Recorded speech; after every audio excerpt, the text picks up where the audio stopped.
Le simple récit de la manière dont Jésus guérit le paralytique du réservoir de Bethesda peut nous aider à comprendre comment il faut croire en lui pour obtenir le pardon des péchés.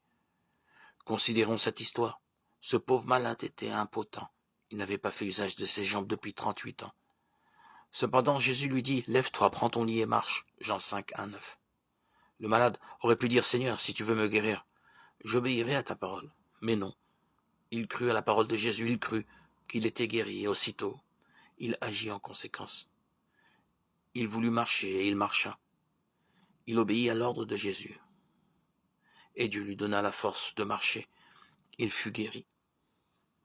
Vous êtes pécheur, vous ne pouvez pas faire propitiation pour vos péchés passés. Vous ne pouvez changer votre cœur et le sanctifier. Mais Dieu promet de faire tout cela pour vous, par Jésus-Christ. Vous croyez à cette promesse? Vous confessez au Seigneur vos péchés.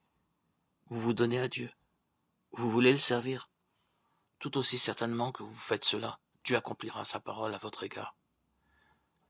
Si vous croyez à la promesse que vos péchés sont pardonnés et que vous êtes purifiés, Dieu transforme votre foi en réalité. Vous êtes guéri, tout aussi certainement que le paralytique auquel Jésus a donné la force de marcher dès qu'il crut à sa guérison. La chose est, dès que vous croyez, n'attendez pas de sentir que vous êtes guéri, mais dites « je le crois ». La chose existe, non parce que je le sens, mais parce que Dieu l'a dit. Nous n'avons en nous absolument rien dont nous puissions tirer vanité.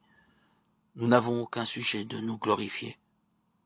C'est sur la justice de Jésus qui nous est imputée, sur celle que son esprit produit en nous et par nous, que repose toute notre espérance.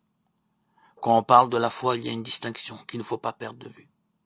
Il y a un genre de croyance essentiellement distinct de la foi. L'existence de Dieu, sa puissance et la véracité de sa parole sont des faits que Satan lui-même et ses anges, dans leur fort intérieur, ne peuvent nier. La Bible nous dit « les démons croient aussi et ils tremblent » Jacques 2, 19. Mais ce n'est pas là de la foi. La foi, celle qui agissante par la charité et qui purifie l'âme, n'est pas une simple adhésion à la parole de Dieu. C'est la reddition complète entre les mains du Sauveur de notre cœur et de toutes ses affections. C'est par le moyen de cette foi-là que l'âme est transformée à l'image de Dieu. Et ainsi, le cœur qui, dans sa condition irrégénérée, ne se soumet pas à la loi de Dieu, il ne le peut même pas, trouve désormais son plaisir dans la pratique de ses saints préceptes. Et s'écrie avec le psalmiste « Combien j'aime ta loi ! Elle est tout le jour l'objet de ma méditation. » Psaume 119, 97. Et la justice de la loi est accomplie en nous, qui marchons non selon la chair, mais selon l'esprit.